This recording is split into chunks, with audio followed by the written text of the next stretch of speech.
रहे थे UP BEd का क्वेश्चन नंबर 5 सिलेबस से रिलेटेड, और करने के बाद रिकॉर्डिंग में ऑडियो नहीं था, तो हम इसको वापस से सॉल्व करेंगे। सॉल्यूशन ऑलरेडी है, बस बताना है। तो क्वेश्चन क्या है कि एक तत्व के सल्फेट में 32.4% तत्व है, तत्व का तुल्यांकी भार क्या है ये बताना है। तो पहली लाइन को देखो जरा, एक तत्व के सल्फेट में 32.4% तत्व है, इसका क्या मतलब हुआ? पहले तत्व का सल्फेट कहने का मतलब क्या हुआ? जैसे सल्फ्यूरिक एसिड बोलते हो तो वो हाइड्रोजन तत्व का सल्फेट हो गया, MnSO4 बोलते हो तो वो मैग्नीशियम तत्व का सल्फेट हो गया, ठीक है। ऐसे जिंक सल्फेट ले सकते हो, कैल्शियम सल्फेट ले सकते हो। तो अब हमको तत्व तो पता नहीं कि तत्व कौन सा है, तो हमने तत्व को क्या लिख दिया, एक्स लिख दिया, ठीक है। और सल्फेट है तो XSO4, ये हमने जनरल फॉर्मूला लिख दिया अपनी तरफ से, ठीक। अब बोला हुआ है कि तत्व कितना है, 32.4%, 100% में से 32.4% तत्व है हमारा, ठीक।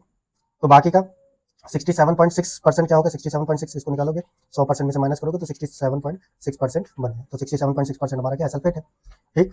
अब परसेंट से हमारा सोल्यूशन नहीं आएगा क्योंकि भार है, ग्राम में तो बदलना पड़ेगा, ठीक है, भार पूछा हुआ है। तो परसेंट को ग्राम में बदलने के लिए हम मान लेते हैं कि स्टार्टिंग में हमने क्या 100 ग्राम लिया था, तो 100 ग्राम लिया था, तो 100 ग्राम का 32.4% कितना आएगा, 32.4 ग्राम आएगा। और 100 ग्राम में से बचा हुआ ग्राम किसका हो जाएगा, सल्फेट का हो जाएगा, तो 67.6 ग्राम सल्फेट हो जाएगा।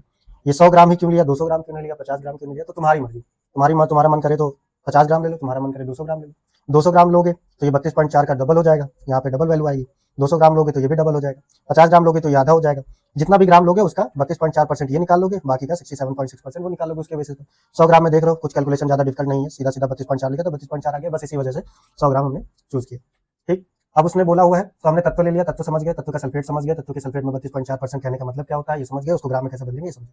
तत्व के तुल्यांकी भार के बारे में बात करनी है। तो तुल्यांकी भार, ये भार तो तुमने सुन रखा था, एक होता है द्रव्यमान, ठीक, एक होता है भार, और फिर उसके बाद आता है ये तुल्यांकी भार। द्रव्यमान समझते हो, जिसपे ग्रेविटी से कोई लेना देना नहीं, यानी कि यहाँ अगर 1 किलो है, स्पेस में भी 1 किलो ही होगा, ठीक है। भार क्या होता है, जिसपे ग्रेविटी असर डालती है, यानी यहाँ अगर 1 किलो है तो स्पेस में क्या ग्रेविटी नहीं है, तो वहां पर 1 किलो नहीं होगा, वो 100 ग्राम के आसपास होगा, ठीक है। तुल्यांकी भार जरा समझो, तो भार किसी मॉलिक्यूल का भार कैसे निकालते हैं, तो उसमें जितने भी तत्व हैं, ठीक, जैसे H2SO4 का मान लो हमको भार निकालना है, तो हाइड्रोजन कितना है, 2 हाइड्रोजन है, सल्फर कितना है, 1 सल्फर है, ऑक्सीजन कितना है, 4 ऑक्सीजन है, तो सबका वेट लिख दो। ये वेट कहाँ से मिलेगा, पीरियोडिक टेबल से मिलेगा। हाइड्रोजन का जो भार होता है 1 होता है, सल्फर का भार 32 होता है, ऑक्सीजन का 16 होता है, सब गुणा भाग करने के बाद 98 आ जाएगा तुम्हारा, 98 ग्राम पर मोल, ठीक है। ये यूनिट पे अभी नहीं जाओ, बस केवल ये समझो कि 98 ग्राम भार आ गया।